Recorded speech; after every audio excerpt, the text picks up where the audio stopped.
So just reawakening the body through some simple movements, maybe a few deep cleansing breaths by breathing into the mouth, breathing into the nose, out of the mouth.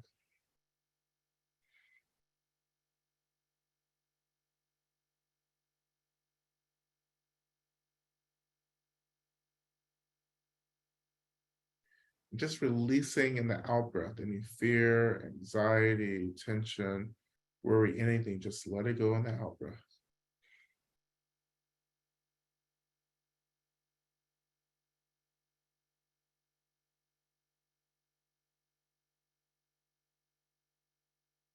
And as we transition out of the practice, we transition with a deep faith or recognition that we have opened these doorways, these channels of light that have begun to saturate our space, our homes, that this light is a blessing and protection with the spaces we dwell in, and this light is a radiance, an expression of our own energy bodies. And that this expression of our energy bodies, the awakening of our energy bodies, protects us, guides us, illuminates the darkness of delusion, hate that we all confront every day. We're just going to let this little light shine.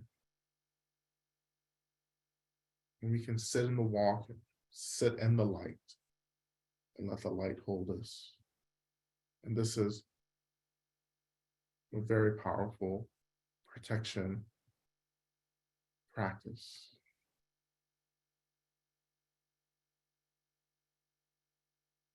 And so to close out our session, we turn our attention to Shantideva's prayer, which we'll recite 3 times.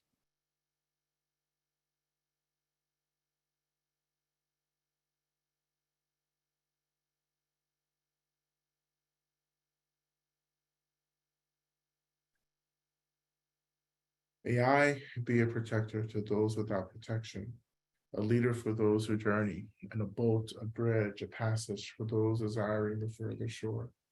May the pain of every living creature be completely cleared away. May I be the doctor and the medicine, and may I be the nurse for all sick beings in the world until everyone is healed. Just like space and the great elements such as earth, may I always support the life of all the boundless creatures. And until they pass away from pain, may I also be the source of life for all the realms of varied beings that reach into the ends of space. May I be a protector to those without protection, a leader for those who journey, and a boat, a bridge, a passage for those desiring the further shore. May the pain of every living creature be completely cleared away. May I be the doctor and the medicine, and may I be the nurse for all sick beings in the world until everyone is healed. Just like space and the great elements such as earth, may I always support the life of all the boundless creatures. And until they pass away from pain, may I also be the source of life for all the realms of varied beings that reach into the ends of space. And finally, may I be a protector to those without protection, a leader for those who journey, and a boat, a bridge, a passage for those desiring the further shore. May the pain of every living creature be completely cleared away. May I be the doctor and the medicine, and may I be the nurse for all sick beings in the world until everyone is healed. Just like space and the great elements such as earth, may I always support the life of all the boundless creatures. And until they pass away from pain, may I also be the source of life for all the realms of varied beings that reach into the ends of space.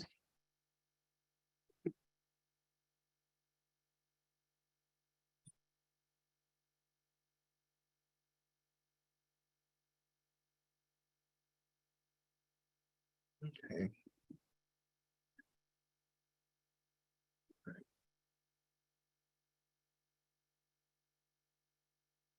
All right, thank you all so much for your practice today, and just can ask you to continue practicing and trusting in the power of the practice, the power of this lineage, as well, and the realization and the reality of the deities and all beings of light who are here to protect us. You know, so everything we lay to the feet of Medicine Buddha and all the awakened Buddhas. Maybe all as quickly as possible realize and embody our innate, authentic awakening.